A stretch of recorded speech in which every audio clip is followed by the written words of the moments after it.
Yeah, my son tell me is earthquake or that.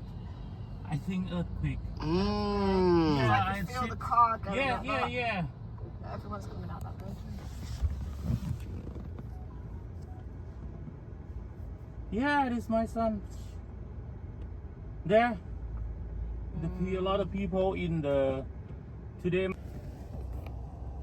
was proper shaking. It stopped. Just the top bit is. Hello. Hello.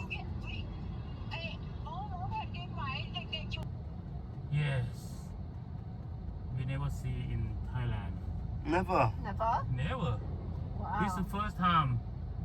Wow. This my sister called me. They're working in factory. Okay. It's 3 people. They fall down.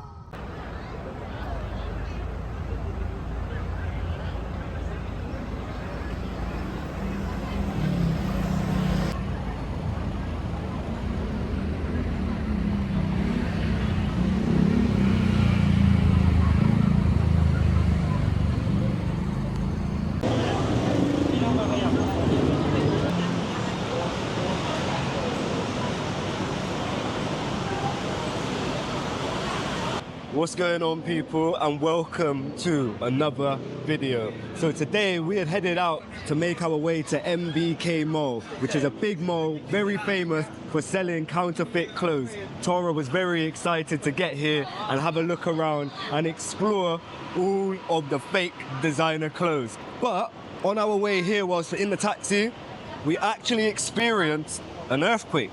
Whilst we were in the vehicle, Tara pointed out to me that the hook hanging from the crane was flying all over the place. Whilst we were in the taxi, it felt like we were on a boat on water. There was this rocking sensation taking place. And as we looked out of the windows, we could see buildings, cranes shaking, and there was even a guy climbing down the crane. He was so close to the top, but the speed in which he was coming down the crane was very admirable, and I just hope that he is okay. Now with that, what has happened is everybody has come out of their homes, out of their workplaces. There's been an evacuation procedure that has taken place, which has caused the streets to be rammed with people. It is so busy, it is so hot as well. Today is 38 degrees. This is the hottest that we've experienced whilst being here. The taxi driver communicated with me that here in Thailand, it is not a common thing for them to experience earthquakes. And he said that this is the first one that he knows actually taking place here in Thailand. And with that being said, that clearly shows that the infrastructure here in Thailand is not built for these types of natural occurrences. So everybody is very, very shocked. Understandably so. So of course, with our plans of visiting MBK Mall now being compromised, we don't know really what we're going to be doing with our afternoon, but we will continue to take you along with us and share with you how the rest of our afternoon unfolds.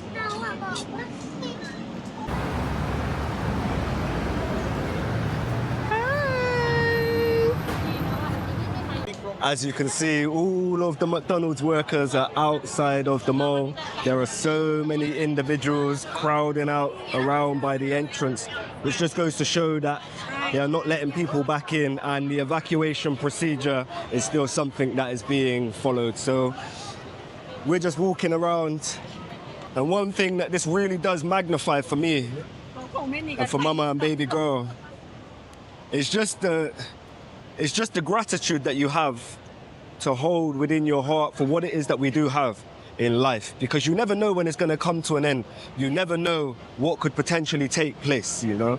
Just like this earthquake today, we were on our way to the mall just to have a lovely day looking around at some fake designer clothes, but instead we have experienced a 4.9 magnitude earthquake which has unsettled the whole city, and I can imagine the whole country.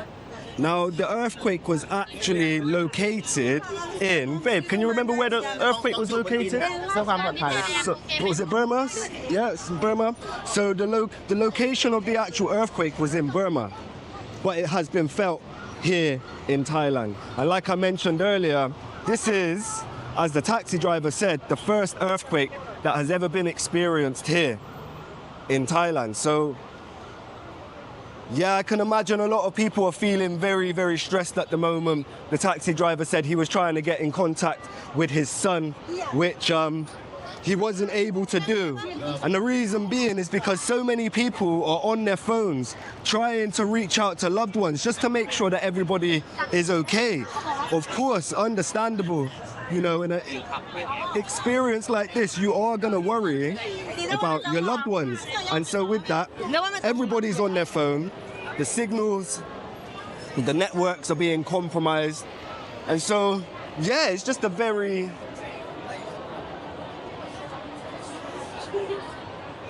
So yeah, it's just a time of so much uncertainty, a time of worry, a time of concern. But ultimately, the most important thing is that we're okay and that everybody else is okay. So guys, we are currently sat outside the MBK Centre, which we had all intention to get to and do some shopping. However, with the madness of the earthquake, we are stuck here. There is a lot of traffic and there seems to be no public transport moving, so we've decided to come and get some food. I have got what I think is a shrimp fried rice, and Dad has got egg fried rice. We're hoping that by the time we finish this, we'll be able to get some transport home, but it's very likely that we may be stuck here. So I'm going to tuck into my food and see what happens afterwards. So after eating our food and looking at the taxis, it's looking like there's absolutely no point in catching one because it is estimated to be about 133 minutes to get from here to our apartment, when on the way here, it only took 30 minutes. So it is not an option for us to be jumping in a taxi and being stuck in there for like nearly 2 hours. So what we've decided to do is walk as close back as possible. Once we get a little bit closer, we might end up getting a taxi if it makes sense. But for now, the only thing that really does make sense is to start walking in the direction where we came from. So that's what we're gonna do, y'all. Let's get it.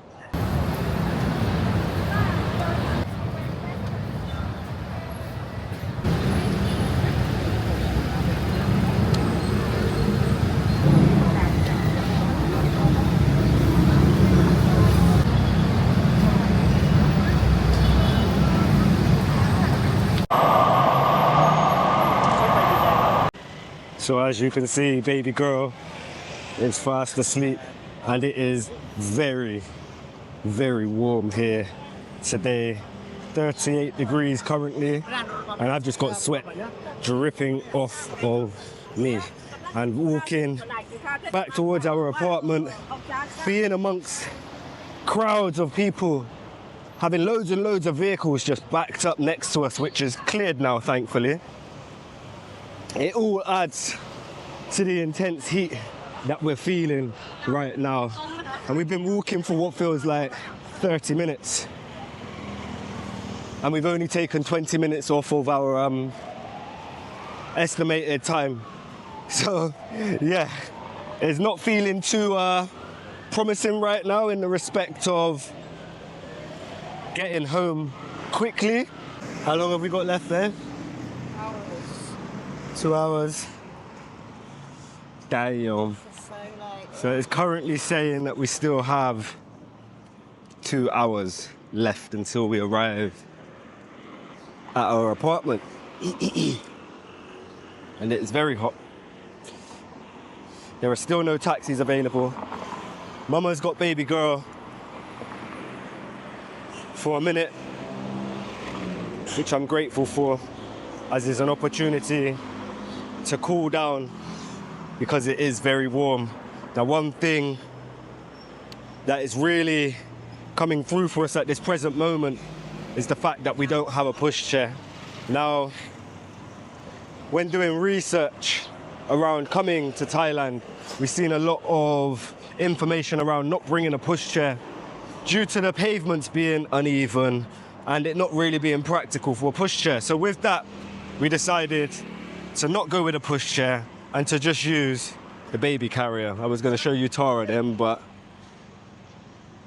Now, the baby carrier is fantastic. Do you know what I mean? It means that you still got your hands free. You can still navigate through your day without having to worry about pushing a pushchair around. But when it comes to things like long distance walking, when it comes to things like extreme heat, and when it comes to baby girl being asleep, having a pushchair is something that is very, very beneficial.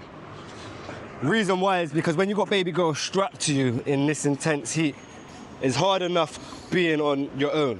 But having yours and baby girl's body temperature both together, it gets a little bit unbearable. Not just for yourself, but especially for baby girl. Once she's asleep as well, you know, there's no better place for her than for her to be in a pushchair rather than to be strapped to you, because, you know, it's just not as comfortable for her. And again, the body heat ends up being a very big factor. And third and final is it's tiring. It's tiring on your body. You know, when you're carrying a baby and a backpack and all of that weight is digging down on your shoulders and you're walking and you're hot, it takes its toll. So for anybody out there who is planning to come on out to Thailand with a baby, I would highly recommend not listening to what others say and bring a pushchair. Because even if you're not going to use it every day, you're still going to use it at some stage, and it is still going to be beneficial to you in some way, shape or form. So, yeah, damn. I'm just going to continue making our way home. That's all we can do right now. We continue to check the app to see if there are any taxis available. It was a big step. To see if there are any taxis available, and we will continue to do so. But at the same time, we're just making sure we're heading in the right direction, because imagine we decided to stay at the MBK area until things started to calm down. The reality of it could have been that we would have been there for a very, very long time. So I'm thankful that we made the decision to, you know, just take it upon ourselves and make our way home, you know? Are we going up here? I think so. Let's go. Now we're going up some steps. Mama is tired. Dada is tired. But either way, we're making our way back to the apartment. Hey, May. Hey, May. Look in your head. Hey, May. What are you doing?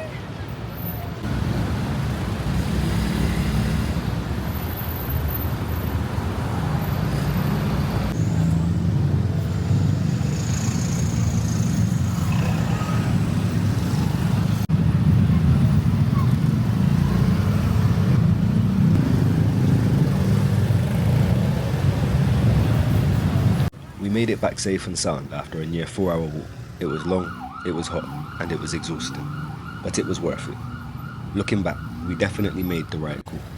Not only would it have taken just as long to wait for a Grab, but walking gave us a chance to see a side of Bangkok most travellers never do. The looks of surprise from locals. Hello, Swatika. Kids swimming in the river, elders sitting outside their little shops watching the world go by. These are the moments that make a journey real. Above all, we are just grateful to be together and to be safe. These are the realities of travelling. Sometimes it can be unpredictable, even scary. But what stood out today was how the city came together in a time of panic and uncertainty. The sense of community, humanity, and togetherness was powerful to witness. We're sending love and prayers to all those impacted by today's events across Asia. And until the next video, it's big love and blessings always.